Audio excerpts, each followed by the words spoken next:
მეორე დღეა პოლიტიკური შეფასებების თემაა სახელმწიფო უსაფრთხოების სამსახურის მიერ საბოტაჟის საქმეზე დაწყებული გამოძიება. გახარიას პარტიაში ამბობენ, რომ მოქალაქეებს სამართალდამცავი უწყებების მიმართ ნდობა არ აქვს და თუ მტკიცებულებებით დადასტურდება, რომ მსგავსი ინფორმაცია ვრცელდება და აზიანებს, მაშინ ამ პოზიციას ისინიც დაეთანხმებიან.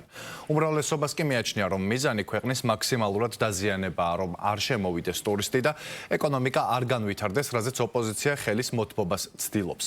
შეგახსენებთ უწყების ცნობით საქმე ეხება სხვადასხვა სოციალურ პლატფორმაზე უცხო ქვეყანაში რეგისტრირებული და მართული ყალბი, ეგრეთ წოდებული ბოტ ანგარიშებით საქართველოს ინტერესების წინააღმდეგ დისკრედიტაციული შინაარსის შემცველი ინფორმაციის მიზანმიმართულ გავრცელებას, რაც ემსახურება საქართველოს ეკონომიკური ინტერესების დაზიანებას.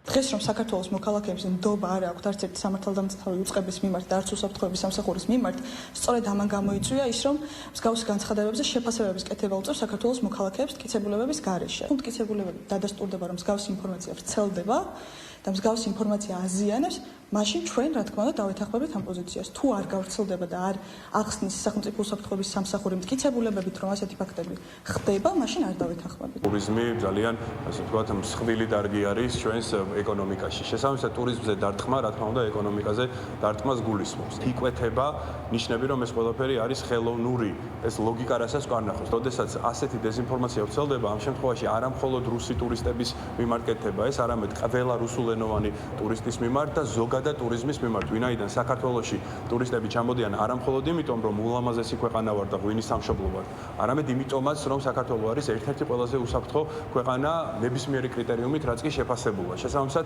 ურტყავენ ამ მიმართულებას და უნდათ რომ ტურისტებს დაანახონ თითქოს საქართველოში საფრთხე არის ტურისტებისთვის. მიზანი არის მარტივი. მაქსიმალურად დაზიანდეს ქვეყანა. რომ არც ტურისტი შემოვიდეს, არც ინვესტიცია ჩაიდოს, არც ეკონომიკა განვითარდეს, რაც საბოლოო ჯამში, რაზეც ისევ ხელები უნდა მოითმონ აი ამ პოლიტიკურ რადიკალურმა ოპოზიციურმა ძალებმა. აი ეს არის მთელი ანატომია აი ამ პროცესის. კარგია, რომ გამოძიება დაიწყო. მე იმედია, უბრალოდ გამოძიება კი არ იქნება და უბრალოდ იდენტიფიცირებული კი არ იქნება, არამედ ბოლომდე მიყვება სახელმწიფო. რამდენადაც ეს შესაძლებელია, იმიტომ რომ ეს აკაუნტები არის საქართველოს გარეთ არსებული სოციალური ქსელებიდან მართული, ამიტომ რამდენად შესაძლებელია ეს დეტალები არ ვიცი სამართლებრივად, მაგრამ იმედია, რომ მოხდება ყველას იდენტიფიცირება და საზოგადოებისთვის კონკრეტული სახელგვარების წარდგენა და პასუხისმგებლობის დაყენება.